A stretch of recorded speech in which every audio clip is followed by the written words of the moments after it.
वसीम ने तीसरी बार दरवाजे पर दस्तक दी। इस बार अंदर से इमामा की आवाज़ सुनाई दी। कौन है? इमामा, मैं हूँ, दरवाज़ा खोलो। वसीम ने दरवाजे से अपना हाथ हटाए हुए कहा। अंदर खामोशी छा गई। कुछ देर के बाद दरवाजे का लॉक खुलने की आवाज़ सुनाई दी। वसीम ने दरवाजे के हैंडल को घुमाकर दरवाज़ा खोल दिया। इमामा इसकी जानिब पुश्त किए अपने बेड की तरफ बैठी। तुम्हें इस वक्त क्या काम आन पड़ा है मुझसे? आखिर तुमने इतनी जल्दी दरवाज़ा क्यों बंद कर लिया? अभी तो सिर्फ 10 बजे हैं। वसीम कमरे में दाखिल होते हुए बोला। बस नींद आ रही थी मुझे। वह बेड पर बैठ गई। वसीम उसका चेहरा देखकर चौंक गया। तुम रो रही थी? बेइख्तियार उसके मुंह से निकला। इमामा की आंखें सुर्ख और सूजी हुई थी और वो उससे नज़रें चुराने की कोशिश कर रही थी। नहीं, रो नहीं रही थी, बस सर में कुछ दर्द हो रहा था। इमामा ने मुस्कुराने की कोशिश की। वसीम ने उसके पास बैठते हुए उसका हाथ पकड़कर टेम्परेचर चेक किया। कहीं बुखार तो नहीं? उसने कुछ तशवीश के अंदाज में पूछा। बुखार तो नहीं, फिर कोई टैबलेट ले लेती। मैं ले चुकी हूँ। अच्छा, तुम सो जाओ, मैं बातें करने आया था, मगर अब इस हालत में क्या बातें करूँगा तुमसे? वसीम ने कदम बाहर की तरफ बढ़ाते हुए कहा। इमामा ने उसे रोकने की कोशिश नहीं की। वो खुद भी उठकर उसके पीछे गई और वसीम के बाहर निकलते ही उसने दरवाज़ा को फिर से लॉक कर लिया।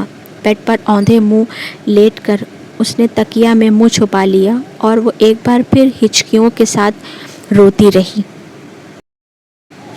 13 साल का वो लड़का इस वक्त टीवी पर म्यूज़िक शो देखने में मशरूफ़ था। जब तैयबा ने अंदर से झाँका, बेयकीनी से उन्होंने अपने बेटे को देखा और फिर कुछ नाराज़गी के आलम में अंदर चली आईं। ये क्या हो रहा है?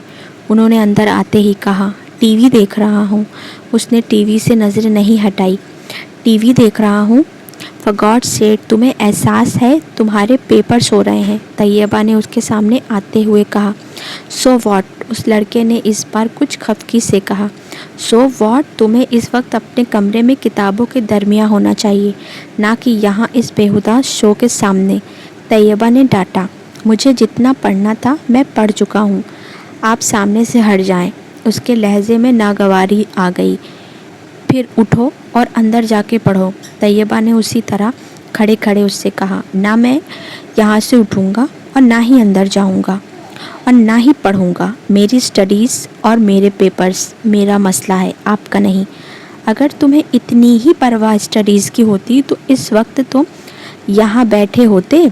Step aside. उसने तैयबा के जुमले को नज़रअंदाज करते हुए बड़ी बदतमीज़ी के साथ साथ हाथ के इशारे से कहा।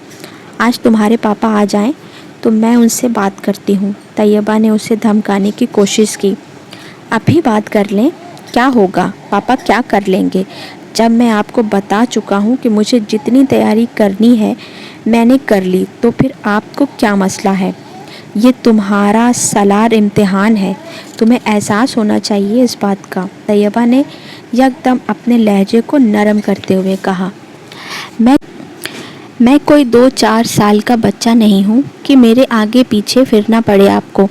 मेरे मामलात मैं आपसे ज़्यादा समझदार हूँ, इसलिए ये थर्ड क्लास किस्म के जुमले मुझसे मत बोला करें। एग्ज़ाम हो रहे हैं, स्टडीज़ पे ध्यान दो। उस वक्त तुम्हें अपने कमरे में होना चाहिए। मैं तुम्हारे फादर से बात करूँगी। What rubbish. वो बात करते करते गुस्से में सोफे से उठकर खड़ा हो गया।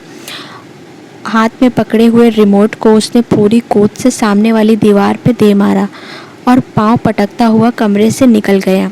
तैयबा कुछ बेबसी और खफत के आलम में उसे कमरे से बाहर निकलता हुआ देखती रही।